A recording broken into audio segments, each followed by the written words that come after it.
But truthfully, most people would associate him with the three most basic words in the English language. Yeah! What? Okay! Now, people often criticize rappers for having small Wait, Little John John's not a like a video producer or something like that? He's an actual rapper? There's no way he's a legit rapper. I thought he was like a producer or something, not just his producer tag. Hold on a minute, they taking me back. I'm not gonna lie, they taking me back. No, y'all not gonna know about this. This is taking me back. To make things even worse, the crunk era was dying quickly. For the next few years, Lil Jon had some popular songs in rotation, such as Girl Fight, Snap Your Fingers. Snap Your Fingers! Understand? You can do it all, but come on! Yo, bro, I'm telling you, he had hits, bro. He had hits. I'm not gonna lie to you. I'm finna bang that off stream. I'm not gonna lie. I'm banging that in the crib. I got the speaker ready. When this live button ends, I'm banging that. I ain't gonna lie to you. 3 simple words that made Lil Jon $33.3 million. First off, I'm assuming Lil Jon is a who is Lil Jon? I've never heard of the name.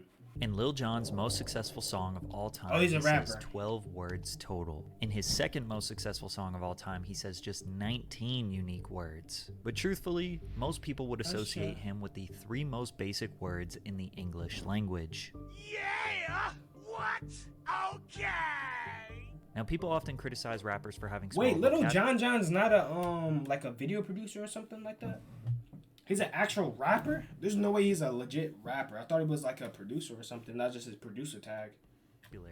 On the basis that less words equals less talent. But Lil Jon isn't a rapper, and some would argue that being able to build a legacy as iconic as his on such few words is actually more difficult, especially when you consider he kinda did this all by accident. Stay hydrated. Lil Jon is known for his energy, hype, and love. If you did it by accident, how was it impressive? If I accidentally find $100 million, is it impressive? Actually, I'm hating. I get it. Iconic lines like, "If you ain't getting drunk, get the fuck out the club." He carried that same energy throughout his early years. In high school, he loved punk rock music, spending his weekends in mosh pits at Agent Orange shows. And considering his love for partying, what's more important to a party than a DJ? At age 16, Lil Jon taught himself how to DJ in his parents' basement. They used to let him throw his own parties under their supervision rather than let him be in the streets somewhere. And that proved to be the right decision, because as Lil Jon got into his 20s, his skills would impress someone who would change his life forever. Jon landed a regular DJ. I heard what was the name of that quote?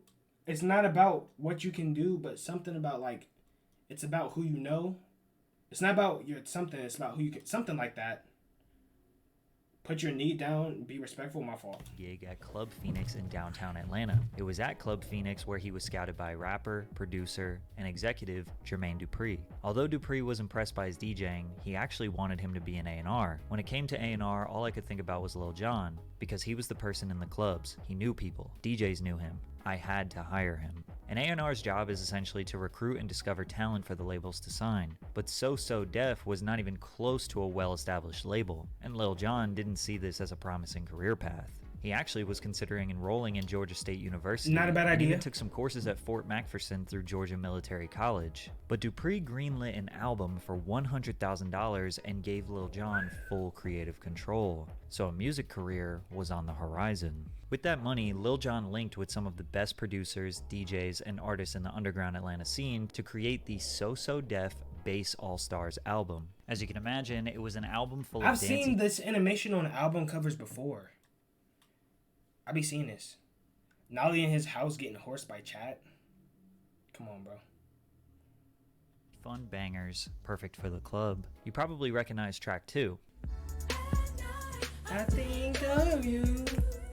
My Boo by Ghost Town DJs became known for the Running Man Challenge, a viral dance that absolutely dominated the internet in 2016, bringing it to number 27 on the Billboard Hot 100 20 years later. Lil Jon produced that song 2 decades earlier. No way! However, in 1996, the album was also pretty popular. It climbed to the 9th spot on the R&B and hip-hop chart, solidifying Lil Jon's presence and influence in the music industry. Jon was known all around the country for turning up clubs with the songs he produced. Now it was time for him to jump on the mic. the group Lil Jon and the East Side Boys was formed, with him and his two childhood friends, Big Sam and Lil Bo. We'd be the rowdy crowd in the club. So Lil Jon told me and Bo we were going to do a song, Who You With. I was like, okay, we'll do a song and that'll be it. And bro, dancing like 10 years ago was so easy, bro. Like, they had the whip, they had the nene, they had the running man, the shoot. Like, bro, I'm telling you, back in the day, bro, I really could hit all them.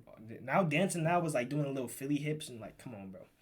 Like, we're not doing that no more. Like, dancing's real hard now. Back and then, it was super easy to dance.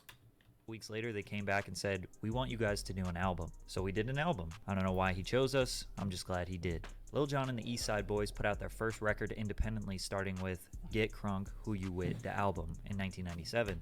The album was jam-packed with records that talked about shaking ass and getting lit, complemented by production containing simple synth melodies, repetitive claps, and lots of bass. They ended up selling 100,000 singles and 40,000 albums on their own. They had the underground in a chokehold because their records were fun. They reduced the idea of having intricate verses to fun chants that everyone in the club would memorize before the song was over. Put Yo Hood Up, Move and Bia Bia were perfect examples of this. Oh, I know that song. That song's so good. But even still, by this point, Lil Jon never considered himself a rapper, which is ironic because this was arguably the most rapping he ever did, and would ever do in his career. Crunk music was about a hot beat, a hot hook, and something people could chant along with. Crunk is best defined as a fusion of Miami bass and Memphis buck roughneck chants backed with 808 beats and humming bass. Lil Jon was able to fuse What is the that energy of 808? bass I hear music the with street word rap 808 and all came the up with time. I Crunk. don't know. But most of us were introduced to Lil Jon in 2002 with the track Get Low alongside the Yin Yang Twins on the album Kings of Crunk. In the early 2000s, the music video was more important than ever. Many of you probably remember the days of turning on MTV and just seeing what new These songs was the would days, pop up. for real. The video for Get Low showed Lil Jon's over-the-top outfit, cane, and signature iced-out cup full of who knows what. This video sent the song all the way to number 2 on the Billboard Hot 100. Lil Jon became the most requested artist for radio DJs. Look how ugly the chains used to be back then, bro.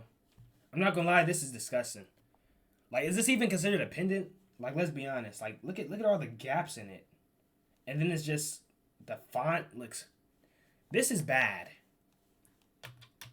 And since he was a DJ himself, they were more than happy to play his tracks. Shake That Monkey peaked at 84 on the Billboard Hot 100. Salt Shaker peaked at number 9. Damn peaked at number 4, which was an anthem to taunt your ops in the club. Hold on a minute, they taking me back. I'm not gonna lie, they taking me back, bro. Y'all not gonna know about this. This is taking me back.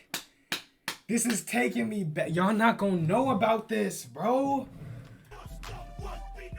2003, Lil Jon was on fire, and everyone in the industry wanted him on their song if they wanted it to go crazy in the club, and Usher was the first artist to truly capitalize on that. At the time, Usher was an R&B sensation, who had slow and sensual songs topping the charts, but he wasn't exactly being played in the clubs. Lil Jon was about to change that when they linked up. I know what 808 is a beat, I just don't know what kind of beat it is. Muffin, you're funny for that, bro.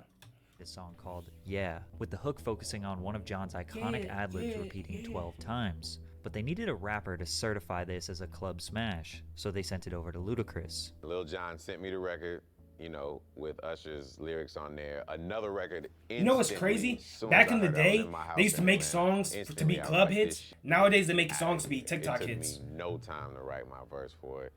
And I was like, this is such a smash, I gotta be on more than just a verse. Yeah spent an astonishing 12 weeks at the #1 spot on the Billboard Hot 100. Yeah is a true anthem of the early 2000s and at every awkward middle school dance. It was on every list of the top songs of the decade and is easily one of the most iconic hip-hop club records of all time. From there, he had even more Billboard success with songs named after his ad-libs. Let's Go and Okay. He also had Kulo with Pitbull, Lovers and Friends, and What You Gon' Do. Whether it was a song to get the gangsters hype or the ladies to dance, Lil Jon had the music industry in the palm of his hands. I've always wondered why his name is that. Like, why would he choose that as his rap name?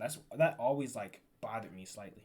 Technically his music that solidified Lil Jon as a cultural phenomenon. It was Dave Chappelle. On Season 2, Episode 6 of The Chappelle Show, Dave premiered a skit called A Moment in the Life of Lil Jon. Are you checking any luggage today, sir? Yeah! And the bags have been in your possession the whole time? What? Here's one thing you need W to do ad. before buying anything online. Don't spend another dime on Amazon until you... Amazon on top. I'll never you forget the you morning tripping. after this episode aired. If Ludacris, huh? It's Ludacris, but he adds his name none wrong.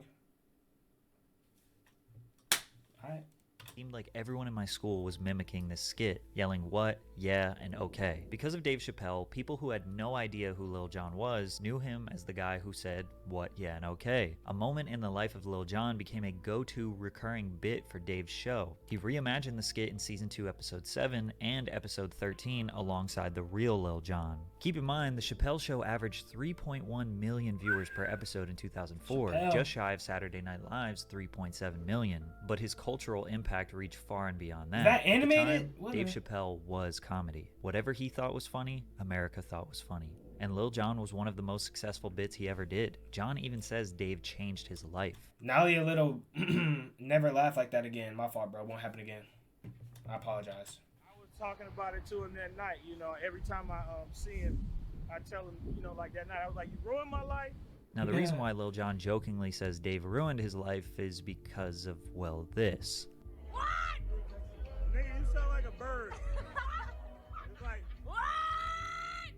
That's low-key annoying. I feel him though. I feel like that would get Anything annoying. Say that you get so annoyed with that fans scream to you. What? Yeah. What is the most annoying ever? Lil Jon was kind of turned into a meme, which definitely helped his brand recognition, but was likely very annoying over the years to have random people shout at you obnoxiously when you're at the airport or dinner with your family. To make things even worse, the crunk era was dying quickly. For Yeah. the next few years, Lil Jon had some popular songs Sadly. in rotation, such as Girl Fight, Snap Your Fingers, and Oh, snap your fingers and understand. You can do it all, but come on. Yo, bro, I'm telling you, he had hits, bro. He had hits. I'm not gonna lie to you. I'm finna bang that off stream. I'm not gonna lie. I'm banging that in the crib. I got the speaker ready. When this live button ends, I'm banging that. I ain't gonna lie to you. Although the songs made during the snap/crunk era are nostalgic to look back on, the subgenre was very one-dimensional, Hey, and it's hold honestly on. surprising how long it remained popular. Songs were repetitive, with basic call and response chants, the beats all started to sound the same, and artists lacked the versatility necessary to maintain a fan base. And although Lil Jon was a pioneer of the genre, he needed to pivot, or he would get left behind. Since Jon was a producer, he was able to stay in the mix with people who were pushing the ain't next coming sound. back to- And as we approach the 2010s, we got this Oh. new wave of feel-good rap, pop, dance, and cheesy electronic sounds coming from the likes of Flo Rida, Pitbull, and LMFAO. These iconic Oh, songs yeah. became timeless Coming wedding back to and me, prom bangers, and Lil Jon's iconic ad-libs and hype energy fit right into these. Nah, but I tunes. don't do a lot of research. I just kind of live in the moment. To this day, there's like stuff I don't really understand, but I still like do it because I'm not a real research heavy guy. I just live life in life, bro. Like I just be living life. That's really all I can tell you is I just live life, bro. That's really it. Crazy, the anthem, Do You Remember? And you can't forget the legendary Shots. I bet most of you watching remember Lil Jon from this MJ era hate of his that. career. And if you think the crunk era went fast, these came and went even faster. One homecoming, one prom, and a wedding, and you never want to hear Pitbull ever again. Music was changing faster than ever as we approached the internet age. As we passed 2010, EDM Bro. festivals started becoming bigger and bigger. EDM Music DJs changed were often so playing much in Lil the Jon past and 10 Pitbull's years, I songs, swear. Crazy and the Anthem. You I also have to swear. remember Lil Jon at his core is a DJ, so he was very curious to enter the new wave of open format DJs, which is basically just a DJ who plays any and all genres rather than just sticking to one. In 2011, he collaborated with Laidback Luke and Steve Aoki on the track Turbulence, which was a huge anthem that year. He started going to massive festivals and performing alongside the DJs he knew. Plus, many upcoming EDM producers in all subgenres, from dubstep to dirty Dutch house to EDM Dubstep trap, was so would trash. often sample Hated Lil Jon. dubstep. His three iconic ad-libs were the perfect vocal chops to complement the energy that these EDM subgenres displayed. Or people often use this vocal shot from the song I'm the Ish by DJ Class. Put your fucking hands up! This was the go-to sample right before the beat dropped Excuse in me. like 50% of EDM songs that year. But the one EDM track that changed his life was one sent over from DJ Snake. Snake sent Lil Jon a track that had a sample from Redman that said, This the countdown, bang the underground. he wanted Lil Jon to just re-say this phrase, but Jon didn't think the sample fit the energy of the track. On his first listen, he just blurted out, "Turn down for what?" And he Oh Lil Jon was him, bro. I'm not gonna cap. Lil Jon was him. Lil Jon was a turn down. Bro, what? Lil Jon was him. Ain't no, bro. Lil Jon is him. I'm not even lying. It was a smash. Only Lil Jon can say 4 words into a mic and know that it's going to be a hit record. He added 8 more words that most of you probably don't even care about. Fire up that loud, another round of shots. But DJ Snake didn't like it. John asked Snake to just trust him. They started playing the song at their DJ sets and the crowd will go nuts. It was one of the few records I've ever had that when I played it in my sets, If you get B-worded from the text I put in your screen, if it was face to face, you would shiver in your boots. No, Retro, please. I'm sorry, bro. Don't do it to me. Forgive me, bro. I'm sorry. Don't hurt me, bro. time another DJ came up to me like, yo, Begging. what is that? Yes, Let me begging. get that. Let me get that. This song's popularity was also accelerated by Vine users, with the first lady even making a video to it. Turn up. What? Michelle Obama? 10 years after his first #1 song with Usher, Lil Jon went #1 on the Billboard Hot Dance and Electronic chart for 12 weeks. 1 week for every word he said on the song. Lil Jon was already an icon in hip-hop. This record made him an icon in EDM, and these days he has a much bigger presence there than in hip-hop. EDM DJs will send him a record to scream one of his iconic phrases before the drop, and he takes 50% of the revenue for the song. 50% just from ad-libbing. 50%. Because a Lil Jon sample will always get people rowdy.